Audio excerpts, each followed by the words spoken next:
Hello, my name is Max, and I come from Germany. Ever since I was a kid, I had always dreamed of going to a country where I could fully immerse myself in the English language. I studied English in school for years, but I always felt like I was missing something beyond textbooks and grammar exercises. So I decided that I needed to travel to a place where I could live and breathe English every single day. After a lot of research, I decided that Australia was the perfect destination. Australia had always fascinated me.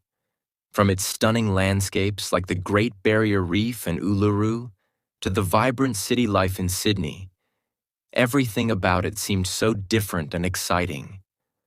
But beyond the beautiful scenery, I wanted to be surrounded by native English speakers so I could finally master the language. I imagined myself walking down the streets of a city where everyone spoke English, learning local expressions, and picking up the Australian accent. After saving for months and getting everything ready, I finally packed my bags and boarded the plane to Sydney. My heart raced with excitement as the plane touched down. As soon as I stepped out of the airport, I could feel the energy of the city.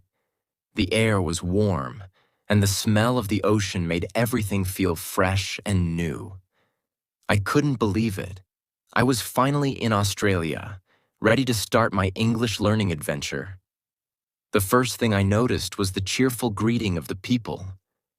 As I was looking for the bus stop, I asked a local for directions, and he answered with a big smile. "G'day, mate, how's it going?"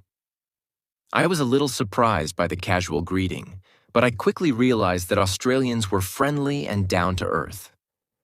Even though I had learned English in school, hearing it spoken in real-life conversations with an Australian accent was a whole new experience. I took the bus to my hotel, and as I passed through the streets, I was struck by the beauty of the city. Sydney was bustling with activity, people walking around, chatting with each other, and riding their bikes. There were cafes on every corner, street performers playing music, and the sound of laughter and chatter filled the air. It was lively, yet somehow calming at the same time. I felt so excited to be here, and I couldn't wait to start my English lessons. The next day, I woke up early and headed to my first class at the Australian Language School. I was a bit nervous because this was my first time studying in a foreign country, but I knew this was the perfect opportunity to improve my English. When I entered the classroom, I was welcomed by my teacher, Sarah, and my classmates. There were people from all over the world: Japan, Brazil, Mexico, and China. It felt amazing to be in a place where everyone was eager to learn and practice English. Sarah introduced herself with a smile and said, "Welcome to class, everyone. We're going to have a lot of fun learning English, and remember, don't be afraid to make mistakes. That's how we learn." That made me feel so much better. She started the class by teaching us some common Australian phrases that I had only ever heard in movies. For example, "How's it going?" which means, "How are you?" and "No worries," which is a casual way of saying, "It's all right." I had a little trouble pronouncing the phrases at first because of the Australian accent. "How's it going?" sounded like "How jit goin'?" and "No worries" sounded like "No worries." But Sarah was so patient and gave me lots of practice, helping me get used to the way Australians speak. By the end of the lesson, I could say the phrases a little better, and I felt a small sense of accomplishment. In the afternoon, we took a break and went to a nearby cafe for lunch. I was excited to try Australian food, so I ordered a flat white, which is a type of coffee, and a meat pie, which is a pastry filled with meat and gravy. As I sat with my classmates, I noticed that everyone was speaking English so naturally, mixing in some slang and joking around. Even though I didn't understand every word, I could feel the warmth and friendliness in their conversations. One of my classmates, Lucas from Brazil, asked me, "Max, have you tried Barbie yet?" I was confused at first. "Barbie?" I asked. He laughed and explained, Barbie is short for barbecue here in Australia. It's a popular way to cook meat outside, and it's something you should definitely try. I smiled, feeling like I was starting to get a glimpse into the Aussie way of life. The next few days in Sydney were filled with new experiences. I took a trip to Bondi Beach, where I watched surfers riding the waves. The sight was so incredible, with the surfers gliding across the blue water, the sun shining down, and the sound of the waves crashing against the shore. I decided to take a surfing lesson myself, and even though it was much harder than I thought, it was such a thrilling experience. I kept trying to catch the waves, laughing every time I fell off the board. As I explored more of Sydney, I visited Darling Harbour and took a walk around the famous Sydney Opera House. The city was filled with so much energy and culture. It was everything I had imagined and more. Every day I felt my English improving. I started to speak with people more confidently, and my vocabulary was growing. One evening, as I was walking back to my hotel after a day of sightseeing, I met an elderly woman sitting on a bench. She looked at me and smiled. "Hello there, love. You look lost," she said in a kind voice. I told her I was just looking for directions to the nearest bus stop, and she immediately offered to walk me there. As we walked, she told me about her life in Sydney, the places she had lived, and how much she loved the city. I was amazed at how comfortable she was speaking to me, and I felt grateful for her kindness. "No worries, love," she said as I thanked her for her help. "That's just how we Aussies are. We help each other out." I smiled, thinking about how friendly and welcoming everyone had been since I arrived. I knew I had made the right decision coming here. The next few weeks in Sydney were like a whirlwind of excitement, discovery, and challenges. I could feel my life slowly changing. Every day I was waking up to new adventures, and everything seemed so different from home. The English language became my new world. It was everywhere I went, on the streets, in the cafes, and even in the simple conversations with strangers. I was no longer just learning from textbooks or watching movies with subtitles. I was living it. I remember waking up early on a Saturday morning, the sun shining brightly through my window, filling the room with warmth. I had no particular plans for the day, but I was eager to explore more of this beautiful city. As I made my way to the kitchen to grab some breakfast, I couldn't help but feel the excitement in the air. I had already made it a habit to learn a few new words or phrases every day, and I was looking forward to using them out in the world. I made myself a quick breakfast of toast with Vegemite, a spread made from yeast extract that's very popular in Australia. The taste was strange at first, very salty, but after a few bites, I began to like it. I had learned that Aussies often eat it with butter, so I followed the advice and added a thin layer of butter before spreading the Vegemite. After breakfast, I decided to head out for a walk along the famous circular quay. As I strolled past the Sydney Opera House and the Harbour Bridge, I marveled at how different everything felt. The streets were busy with tourists and locals, some sitting at cafes with their coffee, others rushing to work. I was surrounded by English all the time, whether it was people chatting or signs with directions. At that moment, it felt like I had stepped into the world I had always wanted to be part of. The air was fresh, and there was a slight breeze that made the city feel even more alive. As I walked along the water, I overheard a conversation between two local men talking about the weather. One of them said, "Mate, it's a real cracker of a day today." I paused for a moment, confused, and then I remembered that crack is an Australian slang word meaning something really great. So cracker of a day simply meant it was a wonderful day. This small exchange made me feel even more excited about the journey ahead. I was learning not just the language, but the culture and the way people spoke in their daily lives. That afternoon, I decided to visit the Royal Botanic Garden, a lush green space right next to the harbor. I had heard so much about it and was eager to see it for myself. The garden was filled with trees, flowers, and peaceful walking paths. As I wandered through the garden, I bumped into a group of students from a local school on a field trip. They were speaking English in a way that sounded so natural, with all the slang and expressions that I'd learned in class. I sat down on a bench to watch them for a while, feeling a bit shy, but also eager to practice my English. Eventually, one of the students, a girl named Ella, sat next to me. She was around my age, and she smiled warmly when she noticed me. "Hey, you're not from around here, are you?" she asked in a friendly tone. "No, I'm from Germany," I replied, trying to sound confident. "I'm here to learn English." "That's awesome," Ella Dijo. "You're in the right place. Sydney's full of people from all over the world, and you'll pick up English in no time." We started talking about our favorite hobbies, and she told me about her love for surfing. She invited me to join her and her friends the next weekend to learn how to surf at Bondi Beach. I was both excited and nervous. I had never tried surfing before, but the idea of learning from local Aussies sounded like an amazing opportunity. The week flew by, filled with more English lessons at the language school. Sarah, my teacher, had a way of making even the most difficult lessons fun. We did role plays, practiced asking for directions, and had conversations about daily life. One day, she asked us all to go out in pairs and ask local people about their favorite places in Sydney. It was a fun challenge, and I was surprised at how much I could understand, and how many new words I learned in just 1 hour.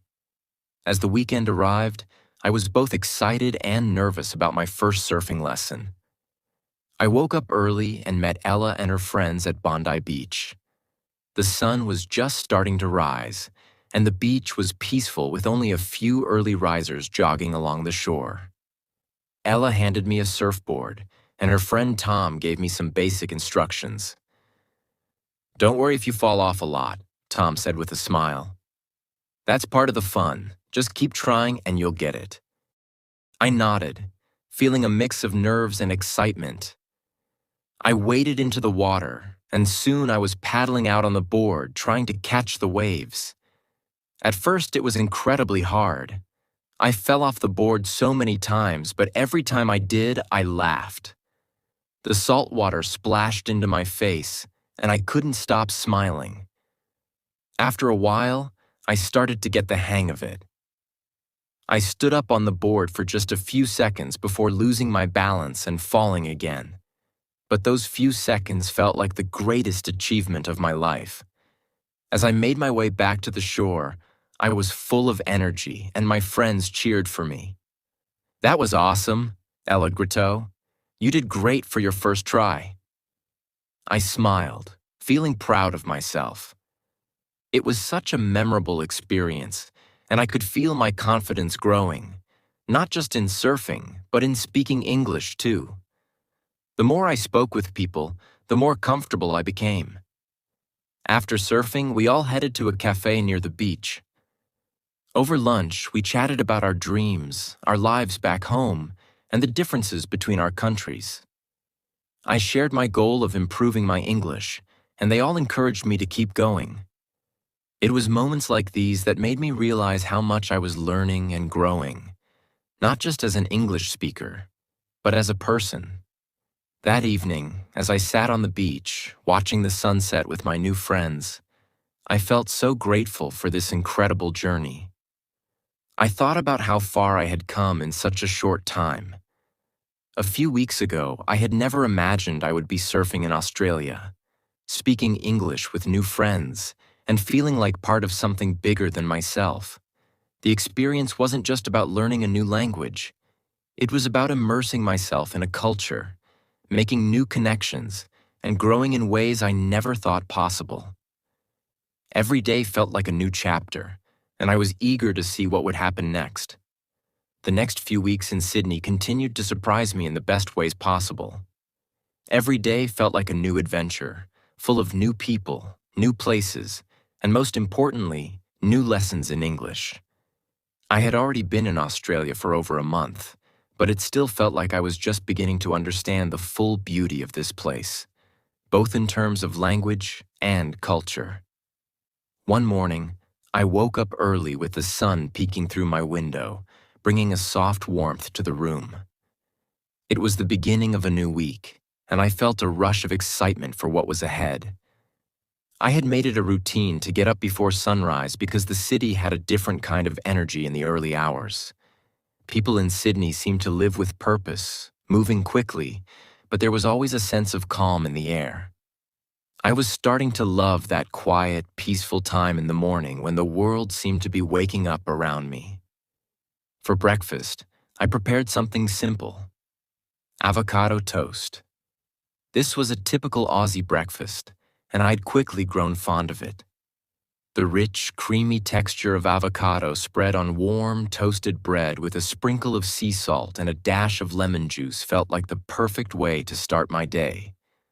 I felt good about my choice, and it gave me the energy I needed for whatever came next. After breakfast, I decided to head out to Darling Harbour, a place I had heard so much about.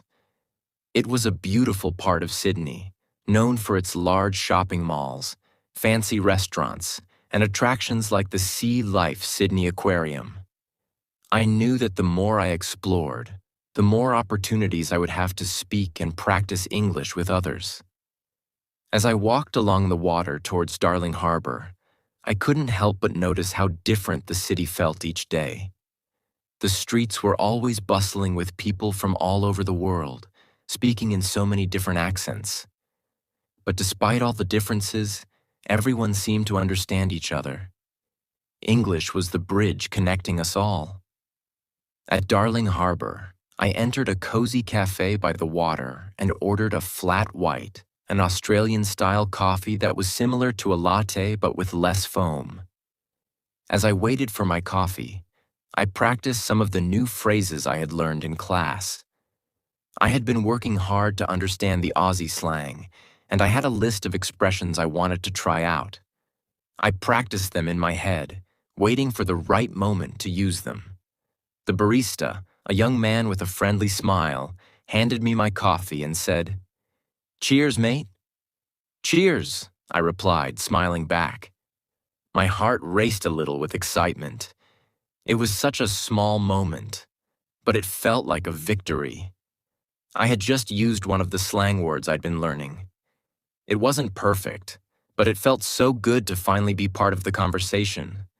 After finishing my coffee, I walked around the harbour, taking in the sights and sounds of the city. I passed by people chatting, tourists taking photos, and families enjoying the day.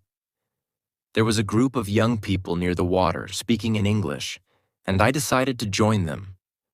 They were talking about their favorite movies and TV shows, and I couldn't resist joining the conversation. I introduced myself. "Hi, my name is Max. I'm from Germany, and I'm learning English here in Sydney." They were curious about my story and asked me what I thought of the city. As we talked, I realized how much my English had improved.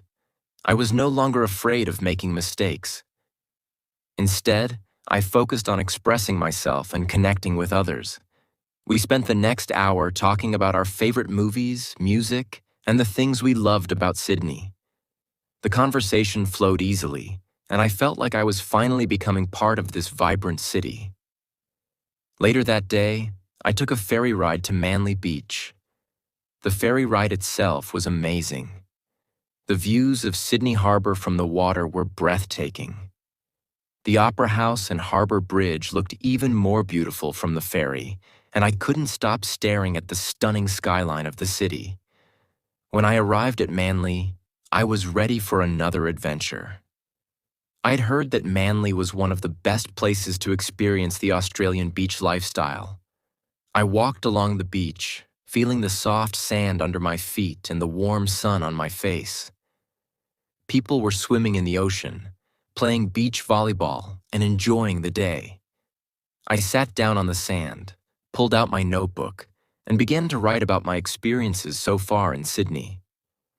As I was writing, a man walked by with his dog, and we struck up a conversation. His name was Liam, and he was an Aussie who lived near the beach. We started talking about life in Australia, the things we loved about the country, and of course, the English language. Liam was so patient with me and took the time to explain some of the slang and expressions I didn't understand. For example, he told me that the word arvo was an Aussie slang for afternoon. He also explained that g'day was a casual greeting, much like saying hello. These small lessons in slang were important to me because they helped me feel even more connected to the people and culture around me. After our chat, Liam invited me to a barbecue with his friends later that week. It was an offer I couldn't refuse. Barbecues are a huge part of Australian culture, and I was eager to experience one firsthand. I thanked him and promised to see him soon. The rest of the day was spent exploring more of Manly, taking in the beautiful scenery, and practicing my English with the locals. Every time I spoke with someone, I felt a little more confident, and my vocabulary expanded. I realized that the more I used English in real-life situations, the better I became at understanding and speaking it. That evening, I headed back to my apartment, feeling a deep sense of fulfillment. I had spent the day not only exploring the beauty of Sydney, but also growing in my ability to speak and understand English. It wasn't just about the lessons in the classroom anymore. It was about living the language every day. When I got back to my apartment, I couldn't help but reflect on the incredible experiences I was having. Sydney had already become more than just a place to learn English. It had become my home, a place where I was learning, growing, and making memories that would last a lifetime. Every day was a new opportunity to improve, and I was loving every minute of it. By now, I had spent several months in Sydney, and every single day felt like a new chapter in a story I never wanted to end. My English was improving, my confidence was soaring, and I had learned so much about myself and the world around me. But the best part? I still had so many more experiences waiting for me. One morning, I woke up with the sun shining brightly through the window. I had gotten into the habit of waking up early. The city was still quiet at that time, and it gave me a sense of calm and excitement. It felt like a secret space where I could think, plan, and reflect before the busy day started. Today was special because I had an invitation to meet some of Liam's friends for a barbecue at his house. The thought of enjoying some grilled meats, chatting with new people, and practicing my English was enough to make me smile with excitement. I prepared a simple breakfast, a bowl of yogurt with fruit. It was light but filling, perfect for a busy day ahead.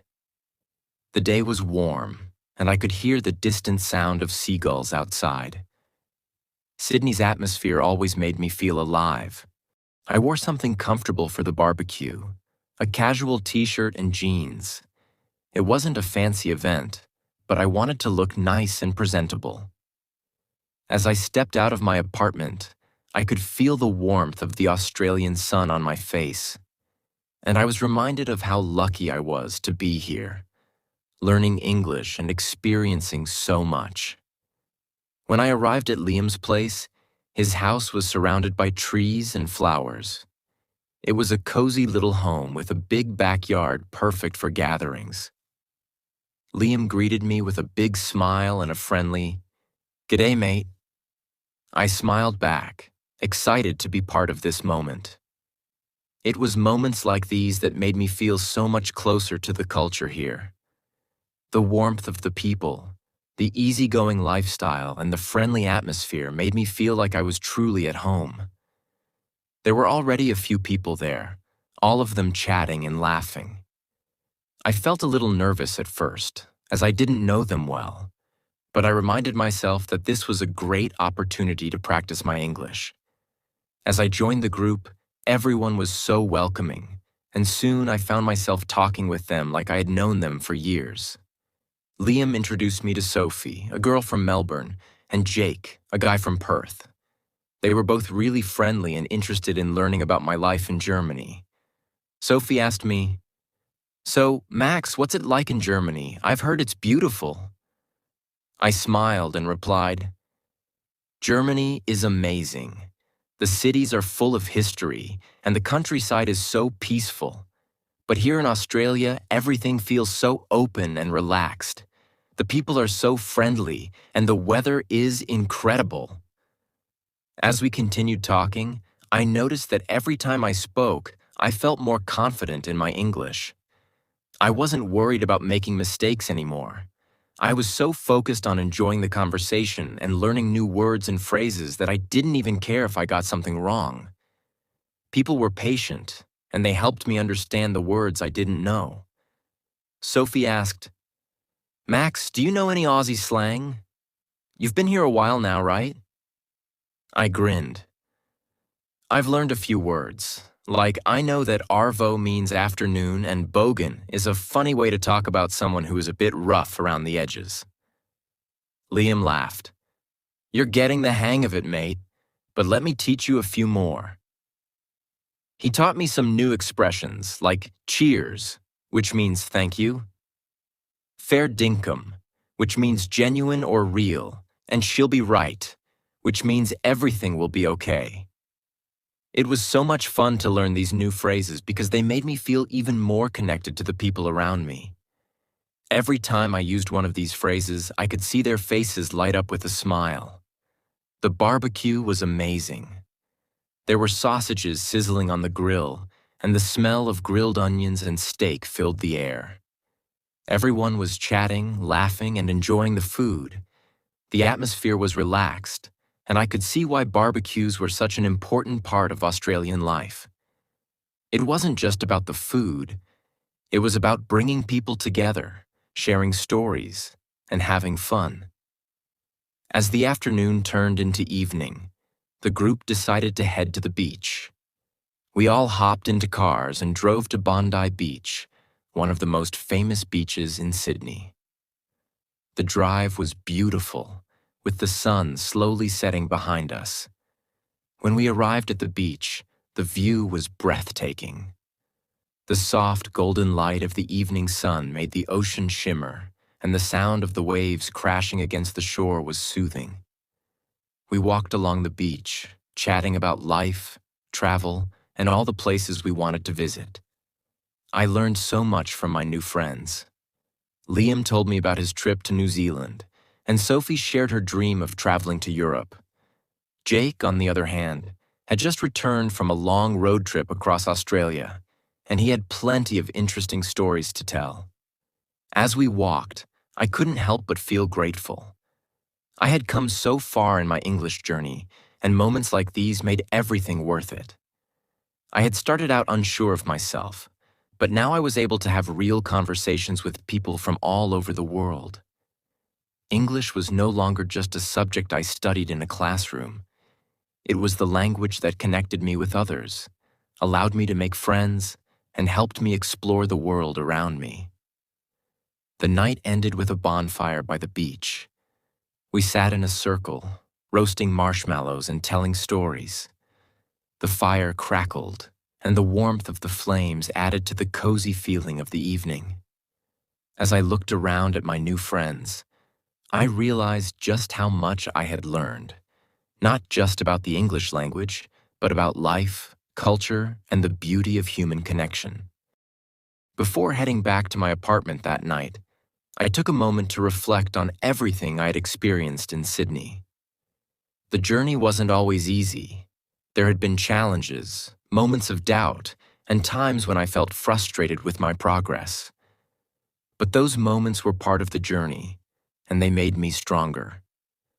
Now I was speaking English more fluently, understanding Australian culture better, and creating memories that would last a lifetime. The next morning, I woke up early, ready for another day in this beautiful city. I had no idea what new adventures awaited me, but I was excited. I knew that learning English was just the beginning.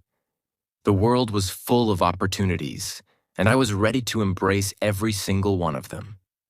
This is the final part of Max's unforgettable journey in Sydney. He has learned more than just English. He has learned about life, friendship, and the beauty of embracing new experiences. Max's story is a reminder that learning a language is not just about grammar and vocabulary. It's about connecting with people, exploring new cultures, and growing as an individual. If you've enjoyed this story, remember that your own journey to mastering English can be just as exciting and rewarding as Max's. Keep going and embrace every moment of your learning adventure.